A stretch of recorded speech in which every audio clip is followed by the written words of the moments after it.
Hello everyone, welcome to my channel. हाजिर हूँ आपके लिए नो गेन नो लव का एपिसोड नंबर 3 लेकर के।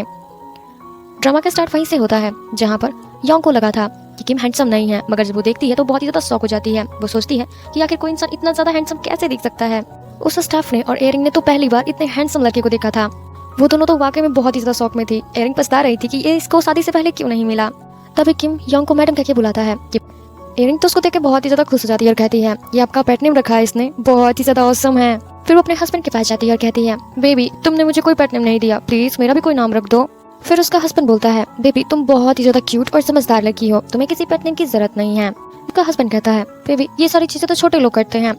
फिर एरिंग यंग से पूछती है कि आप दोनों मुझे अपनी लव स्टोरी प्लीज जल्दी बताओ ना, आप दोनों कैसे मिले थे। फिर किम उसको बताने लगता है कि मैं उसको बचपन से जानता हूँ, मैं उसे बचपन से ही बहुत ही ज्यादा प्यार करता था, पर मैं कभी बता नहीं पाया था, लेकिन फाइनली मैंने उसे बता दिया और हम दोनों शादी कर रहे हैं।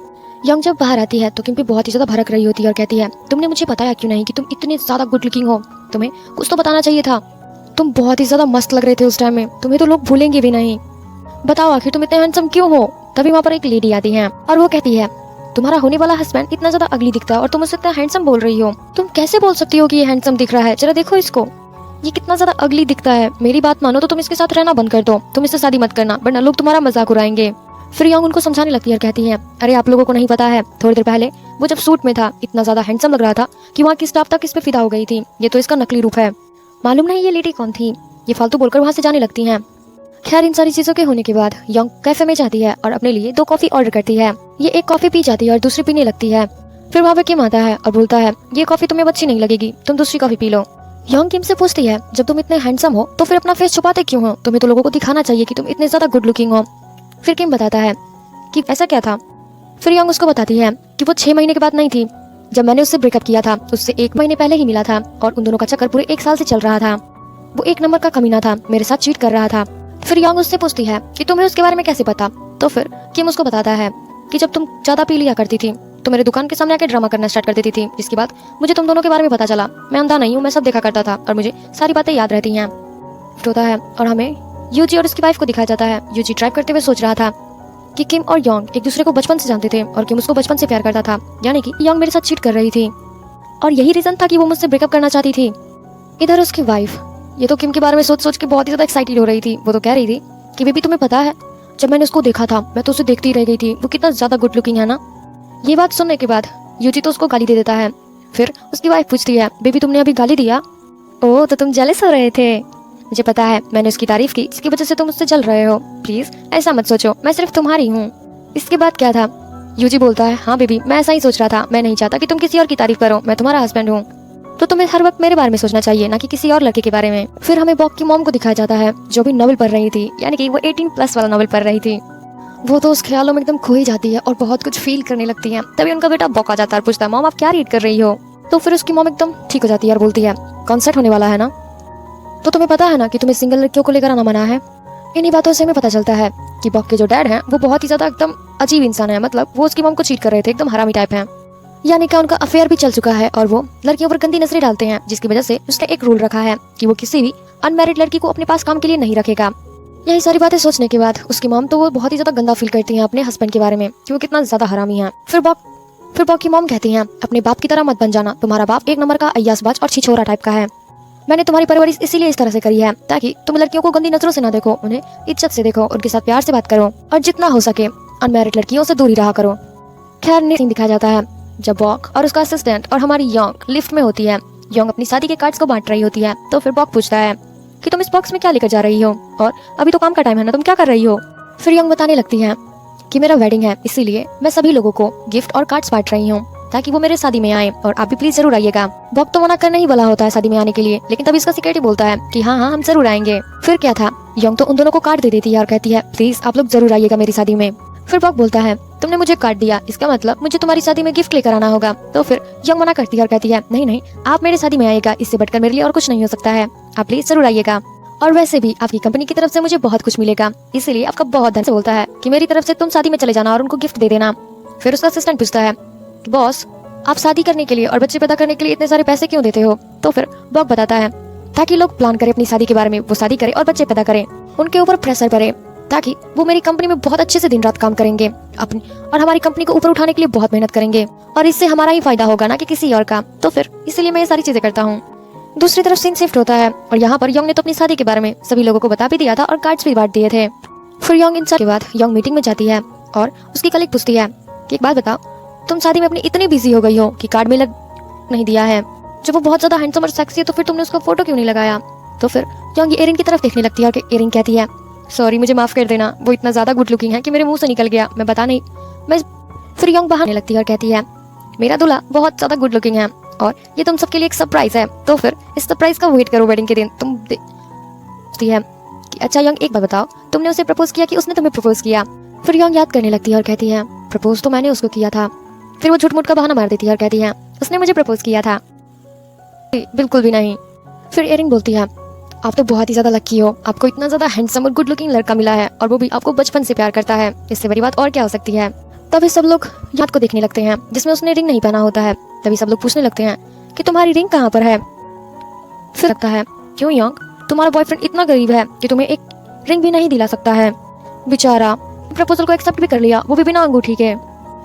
योंग एयरिंग देखने लगती है, उसकी अंगूठी की चमक उसको तो आंख में चुभने लगती है। फिर क्या था, सब में जाकर बैठ जाती है और प्रपोज कैसे करते हैं ये बहुत सारा आइडिया देख रही होती है, नेट पर पढ़ रही होती है।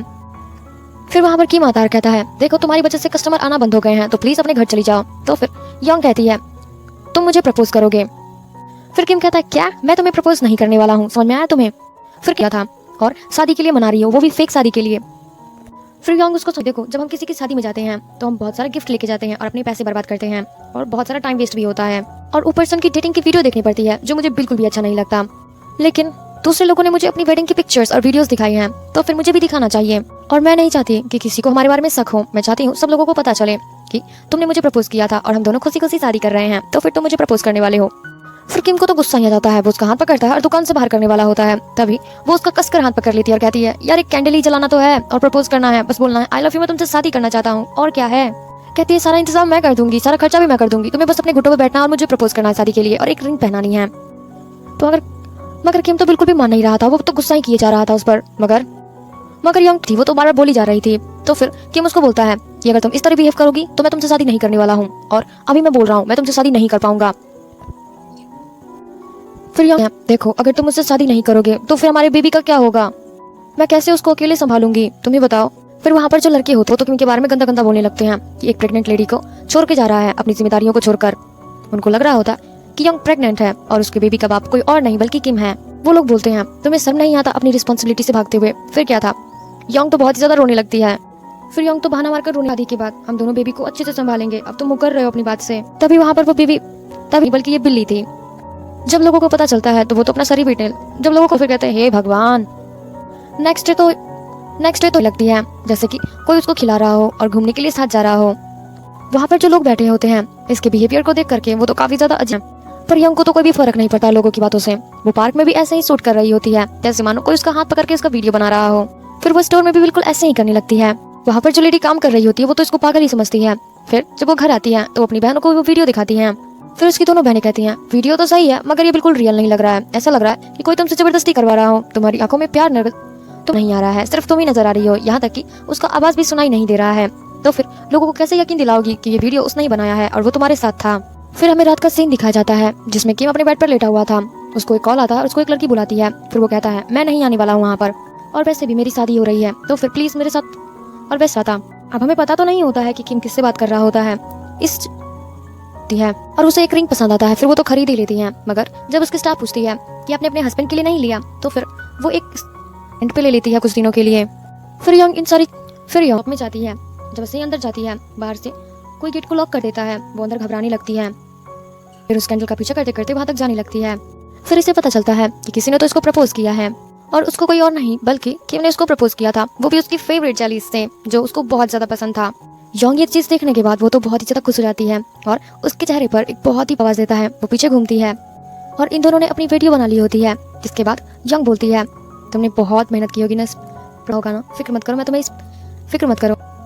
फिर इन सारी चीजों के खत्म होने के बाद किम लाइट जलाता और बताता है कि देखो मैं तुमसे शादी कर रहा हूँ, इसलिए नहीं क्योंकि तुम चाहती हो बल्कि इसलिए क्योंकि मेरा करना भी जरूरी है। फिर योंग कहती है क्यों, क्या हुआ, कोई हमें परेशान कर रहा है। तो फिर किम बताता है कि परेशान, हाँ कह सकती हो परेशान कर रही है, क्योंकि मेरी पहचान की एक लड़की है जो मुझसे बहुत ज़्यादा प्यार करती है और मेरे पीछे ही पड़ गई है। यहाँ पे वो कोरिया में नहीं रहती, रहा होता है और पूछता है कि तुम बाद में मत बोल मुझसे शादी करने के लिए। तो फिर योंग कहती है पछताऊंगी तो मैं तब जब मैं कॉन्सर्ट पछताऊंगी मैं। योंग अपने घर पर आती है और अपनी दोनों बहनों को वो वीडियो दिखाती है जिसमें उसने प्रपोज किया था उसको। फिर उसकी देखो, इसकी आंखों में प्यार नजर आ रहा है। ये उस टाइम बहुत खुश लग रही थी, बहुत ही ज्यादा। दूसरे सीन में हमें बुक को दिखाया जाता है जो गलती मॉम के टैब में वही स्टोरीज पढ़ रहा होता है जिसमें 18+ का कहानी था, जिसको पढ़ने के बाद वो तो बहुत ही ज्यादा शॉक हो जाता है और पागल सा ही हो जाता है। वो जब इस वीडियो अल्ट्रा लेवल का रोमांस लिखा हुआ था जिसको पढ़ने के बाद इसकी हालत खराब हो जाती है। ये पढ़ने के बाद उसकी तो हालत खराब हो गई थी। वो सोच रहा था कि मॉम क्या क्या पढ़ती हैं, वो कैसे इस स्टोरी को पढ़ सकती हैं। ये बहुत ही ज्यादा शॉक हो चुका था और इसके हाथ से टैब भी गिर जाता है। अगले दिन योंग का वेडिंग होता है तो पर सॉन्ग जो होती है वो गेस्ट का वेलकम कर रही होती है और सीट्स को मैनेज कर रही थी कि कौन कहाँ बैठेगा। और जैंग को तो अलग ही काम मिल गया था अफवाह फैलाने का कि किम की फैमिली कनाडा में रहती है, जिसकी वजह से वो यहाँ पर नहीं आ पाए हैं कुछ प्रॉब्लम की वजह से। फिर हमें योंग को दिखाया जाता है जो वेडिंग ड्रेस में बहुत ही कमाल की दिख रही होती है और उसका एक्स तो पछताता है कि यार क्या लड़की लग रही होती है उसको। वो उसको कुछ बोलने ही वाला होता है कि तभी उसकी वाइफ आ जाती है। एयरिंग वहाँ पर आती है और योंग से बातें करती हैं और कहती हैं आप बहुत प्रीटी लग रही हो, वैसे आपका दूल्हा नजर नहीं आ रहा है कहीं पर। अब योंग को तो याद आता है कि कैसे उसने किम को समझाया था कि तुम सबसे लास्ट में आना और कुछ समय के लिए ही आना ताकि लोग तुम्हें ज्यादा समय के लिए देखे नहीं। वहीं दूसरी तरफ हम इसकी मॉम को देखते हैं जिसके साथ वहाँ के सारे लोग आते हैं एक एक करके और पिक्चर क्लिक करवाते हैं। सॉन्ग और जायोंग मॉम को देख रही होती है और बहुत ज्यादा इमोशनल हो जाती है और कहती है अब मुझे पता चला रही है ताकि उसकी मॉम खुश रहे और वो मरने से पहले अपने सनी लॉ को देख ले। फिर हमें योंग को दिखाया जाता है, एक गर्ल होती है और उसका फादर होता है, वो उसकी शादी में आए होते हैं।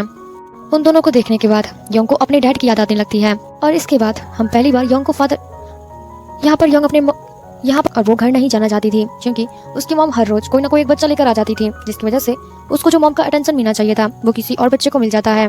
फिर उसके डैड उसको समझाते हैं कि देखो बेटा उसके हाथ था तो फिर जब आ गए तो तब तुम्हें क्यों नहीं अच्छा लग रहा। तो योंग बताती है डैड वो मेरे अपने भाई बहन नहीं है बल्कि मॉम उसे कहीं से उठा कर ले आती हैं। आपने कभी सोचा है कि मुझे भाई बहन चाहिए जरूर मगर मुझे अपने भाई बहन चाहिए न कि किसी और के। फिर हमें पता चलता है कि उसके डैड काफी ज्यादा अच्छे थे लेकिन उनकी कुछ टाइम के बाद ही डेथ हो गई थी। इसी तरह शादी कंप्लीट होता है और योंग ने पैसे कलेक्ट करने का काम अपनी दोनों बहनों यानी कि योंग और जोंग को दे दिया था और शादी के वीडियोस और पिक्चर्स कलेक्ट जोंग ने अपने बॉयफ्रेंड को दे दिया था। पैसे कलेक्ट करने के बाद जब काम कहाँ हूँ जोंग बोलती है कि आज तो शादी ही रही होती है कि वहाँ पर आजू आ जाता है और उसको पैसे देता है कंपनी के प्रेसिडेंट की और उसको पैसे देता है। पर जोंग जैसे ही आजू को देखती है वो तो समझ जाती है कि वो उसका हाई स्कूल फ्रेंड है और वो इसी को जोंग तो उसको देखने के बाद काफी ज्यादा शर्मा रही होती है।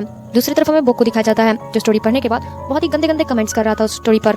वो तो अपनी मॉम पे बहुत ही ज्यादा गुस्सा कर रहा था और सोच रहा है आखिर इस स्टोरी की राइटर कौन है, मैं उसे छोड़ने के लिए एक बहुत ही बड़ा खतरा है, ये लोगों के अंदर बहुत ही गंदी गंदी चीजें डाल रही है। वैसे मैं आपको बता दूं 18+ स्टोरी बोल रही हूँ तो फिर ये बहुत ही अल्ट्रा लेवल का गंदा स्टोरी है, यानी कि आप समझ सकते हो कि मैं क्या कहना चाहती हूँ। बोक का सेक्रेटरी तुम तो बच्चों की कहानियां लिखा करती थी ना, और कैसी हो तुम तो राइटर बनना चाहती थी ना, वैसे तुम अभी क्या कर रही हो, किस टाइप की स्टोरीज लिख रही हो, वही बच्चों वाली ना। तो फिर जोंग तो बहुत ही ज्यादा शर्माने लगती है और उसने कंपनी की तरफ से वो सारे पैसे मिल जाते हैं जो वेडिंग के बाद मिलता है, उसको होटल के लिए पैसे मिलते हैं। एयर इंडिया उसका हस्बैंड आ जाता है, दोनों उसको देखकर बोलते हैं आप ही होटल ही जा रहे हो ना कंपनी की तरफ से जो मिलता है होटल। तो योंग बोलती है हाँ हम वहीं जा रहे हैं। फिर योंग कहती है तुम सब फिक्र मत करो मेरी टैक्सी आ रही है हम दोनों साथ चले जाएंगे। फिर वो दोनों टैक्सी में बैठकर चले जाते हैं और वो अपने सामने एयरिंग और उसके हस्बैंड को देखती है। किम उसको जैसे ही बाइक पर जाने वाला होता है तभी वहाँ पर एयरिंग आ जाती है, वो उसको छोड़ ही नहीं पा रहा होता है, यहाँ तक कि उन दोनों का रूम भी अपनी वाइफ को कस के पकड़ लेता है। जिसके बाद योंग भी अपने जिस रूम भी बगल में ही था एक दूसरे के, अब मजबूरी में अब ना चाहते हुए और योंग के साथ रहना पड़ेगा उस होटल के रूम में, क्योंकि एयरिंग ने तो बोल दिया होता है कि सुबह उठने के बाद हम दोनों साथ में, एयरिंग ने तो बोल दिया था कि सुबह उठकर हम चारों साथ में ब्रेकफास्ट करेंगे, जिसकी वजह से किम नहीं जा पा रहा था। फिर योंग उसको बोलती है कि प्लीज मत जाओ ना, तुम भी इसी होटल में रुक जाओ मेरे साथ मेरे कमरे में। तो फिर किम बोलता है तुम्हें शर्म नहीं आता किसी भी लड़के को अपने रूम में रखने के लिए, तुम कैसे किसी भी लड़के को बोल सकती हो कि वो तुम्हारे रूम में रहे, तुम्हें शर्म नहीं आता ये बातें सोच करके या बोल करके। फिर क्या था तभी वहाँ पर उसका एक्स आने, फिर क्या योंग का हाथ पकड़ के रूम के अंदर चला जाता है और कहता है बच गए। पार्ट 3 के एपिसोड को गले लगाया था। तो फिर उसकी मॉम बोलती है कि किम तुम आ गए, तो फिर किम बोलता है हाँ मैं आ गया। इन दोनों को देखने के बाद हमें पता चलता है कि किम और उसकी भाई, क्योंकि वो भी अनाथ आश्रम में पला पड़ा था, जिसकी वजह से हो सकता है इन वजह से ये भी काफी ज्यादा इमोशनल हो जाता है। सो इसी तरीके से हमारा पार्ट 3 खत्म होता है। आई होप कि आपको वीडियो अच्छा लगा हो, अगर लगा है तो प्लीज एक लाइक कमेंट शेयर और सब्सक्राइब जरूर करें। Thank you so much for watching, मिलते हैं अगले एपिसोड में, बाय बाय।